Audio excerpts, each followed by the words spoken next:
जय श्री कृष्ण दोस्तों, राधे राधे। ऋतु भक्ति चैनल में आप सबका स्वागत है। आज गरुड़ महापुराण में यम मार्ग में स्थित वैतरणी नदी का वर्णन, पाप कर्मों से घोर वैतरणी में निवास, वैतरणी से पार होने के लिए वैतरणी, धेनुदान, भगवान विष्णु, गंगा तथा ब्राह्मण की महिमा का व्याख्यान करेंगे। गरुड़ ने कहा, हे देव देवेश महाप्रभु, अब आप परम कृपा करके दान के महात्म और वैतरणी के प्रमाण का वर्णन करें। श्री कृष्ण भगवान ने कहा, हे ताक्ष, यमलोक के मार्ग में जो वैतरणी नाम की महानदी है, वे अगाध, दुस्तर और देखने मात्र से पापियों को महाभयभीत करने वाली होती है। वह पीप और रक्त रूपी जल से परिपूर्ण है।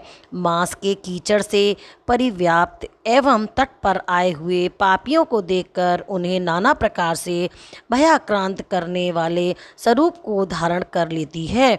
पात्र के मध्य में घी की भांति वैतरणी का जल तुरंत खौलने लगता है।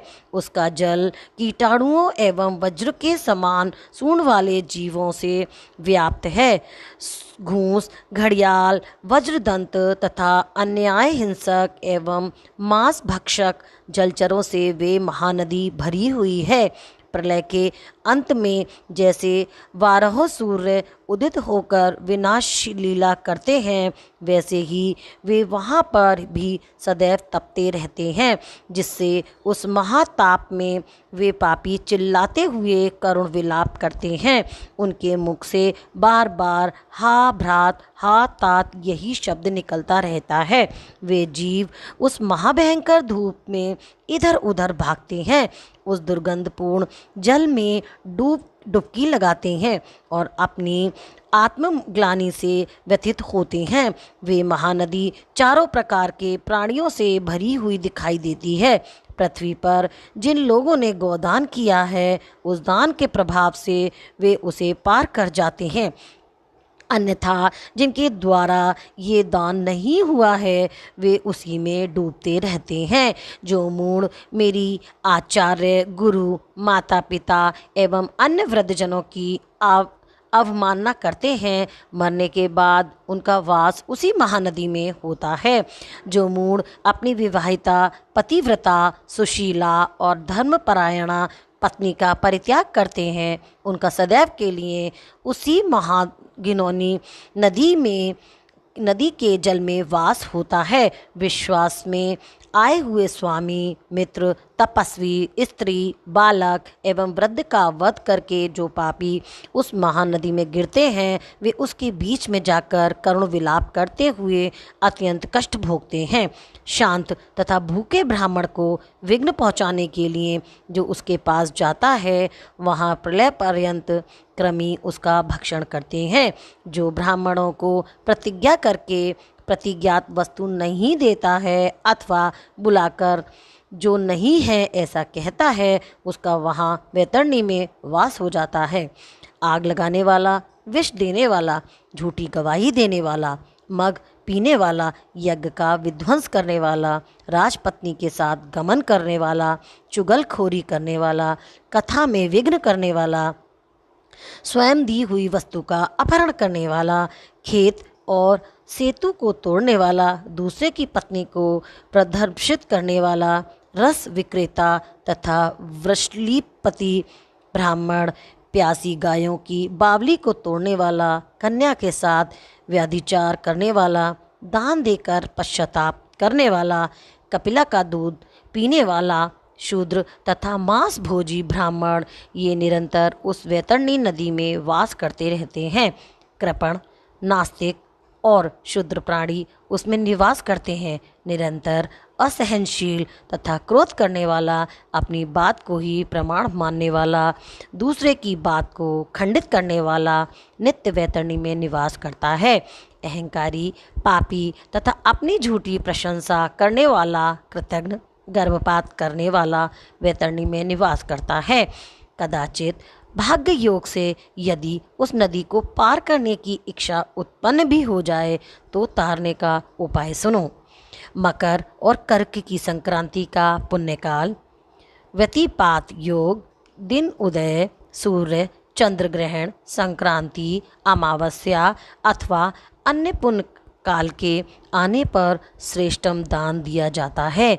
मन में दान देने की श्रद्धा जब कभी उत्पन्न हो जाए वही दान का काल है, क्योंकि संपत्ति अस्थिर है, शरीर अनित्य है और धन भी सदा रहने वाला नहीं है।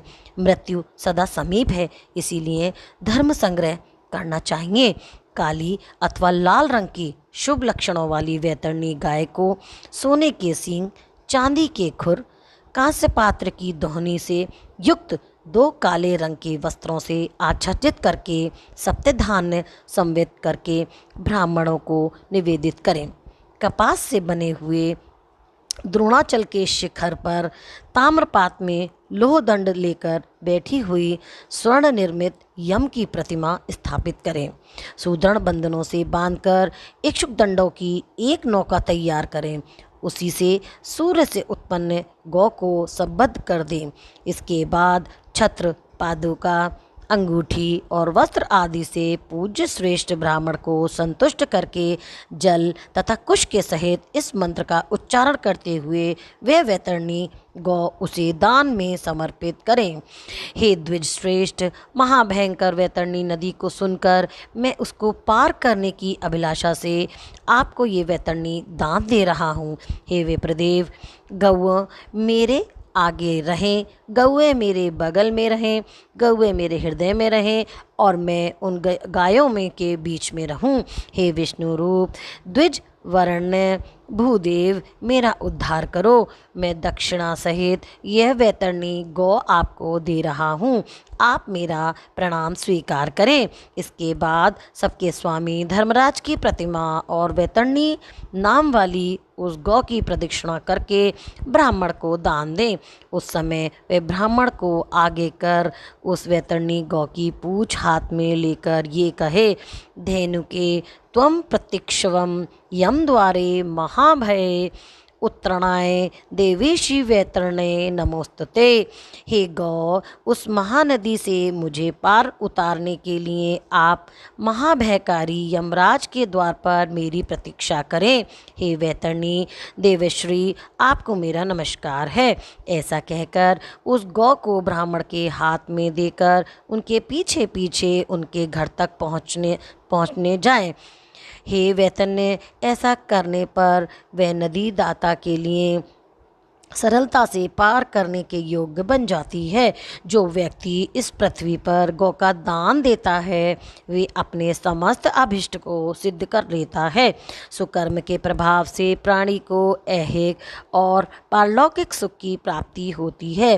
स्वस्थ जीवन में गौदान देने से 1000 गुना एवं रोगग्रस्त जीवन में 100 गुना लाभ निश्चित है। मरे हुए प्राणी के कल्याणार्थ जितना दान दिया जाता है उतना ही उसका पुण्य है।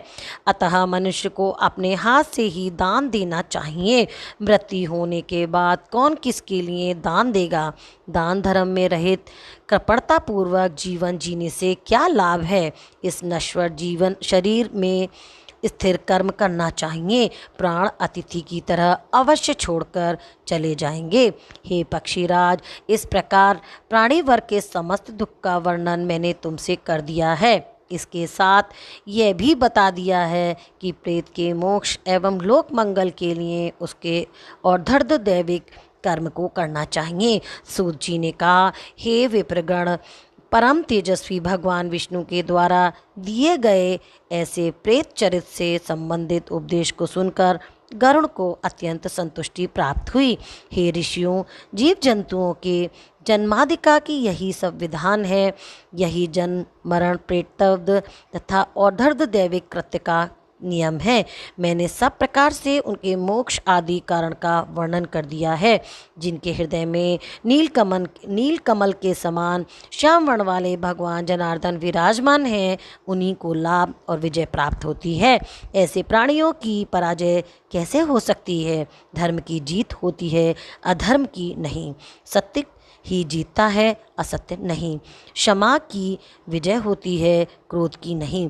विष्णु ही जीतते हैं, असुर नहीं। विष्णु ही माता हैं, विष्णु ही पिता हैं और विष्णु ही अपने स्वजन बांधव हैं। जिनकी बुद्धि इस प्रकार स्थिर हो जाती है उनकी दुर्गति कभी नहीं होती।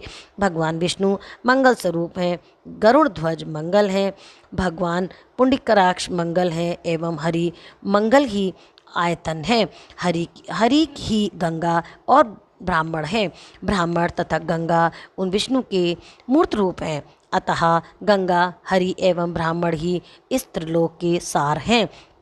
इस प्रकार सूत जी महाराज के मुख से निकली हुई सभी शास्त्रों के मूल तत्वों से सुशोभित भगवान विष्णु की वाणी रूपी अमृत का पान करके समस्त ऋषियों को बहुत संतुष्टि प्राप्त हुई। वे सभी परस्पर उन सर्वार्थ दृष्टा सूत जी की प्रशंसा करने लगे। शौनक आदि मुनि भी अत्यंत प्रसन्न हो गए। प्राणी चाहे अपवित्र हो या पवित्र, सभी अव्यवस्थाओं में रहते हुए भी जो पुंडरीकाक्ष भगवान विष्णु का स्मरण करता है वे बाहर और भीतर से पवित्र हो जाता है।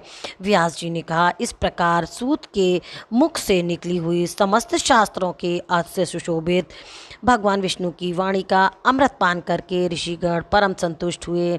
परस्पर उन लोगों के बीच सर्वार्थदर्शी सूत जी महाराज की प्रशंसा होने लगी। शौनक आदि ऋषियों को भी अत्यंत प्रसन्नता हुई। सूत जी के द्वारा कही गई पक्षीराज गरुड़ के संदेहों को विनष्ट करने वाली भगवान विष्णु की वाणी को सुनकर जितेंद्रिय मुनिराज शौनक के मन ही मन अपने को धन्य माना। उस समय अपनी उदार वाणी से उन मुनियों ने सूत जी को बार बार धन्य है, आप धन्य हैं कहकर धन्यवाद दिया। यह गरुड़ महापुराण बड़ा ही पवित्र और पुण्यदायक है। ये सभी पापों का विनाशक एवं सुनने वालों की समस्त कामनाओं का पूरक है। इसका सदैव श्रवण करना चाहिए। पुराणम गरुणम पुण्यम पवित्रम पाप नाशनम श्रवणम कामना पूरणम श्रोत्रम सर्वदेहम ही। इस गरुड़ महापुराण के सुनने के बाद वाचक को शय्यादि सभी प्रकार के विविध दान देने का विधान है, अन्यथा कथा सुनने का लाभ उन्हें नहीं प्राप्त होता।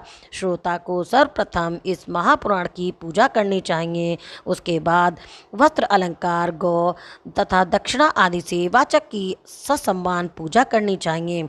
अधिक पुण्य लाभ के लिए अधिक से अधिक अन्नदान, स्वर्णदान और भूमिदान से वाचक की पूजा करनी चाहिए। जो मनुष्य इस महापुराण को सुने या जैसे भी हो वैसे ही उसका पाठ करे तो वे प्राणी यमराज की भयंकर यातनाओं को तोड़कर निष्पाप होकर स्वर्ग को प्राप्त करता है। बोल कृष्ण भगवान की जय। इसी प्रकार धर्मकांड आज समाप्त हुआ। बोल कृष्ण भगवान की जय।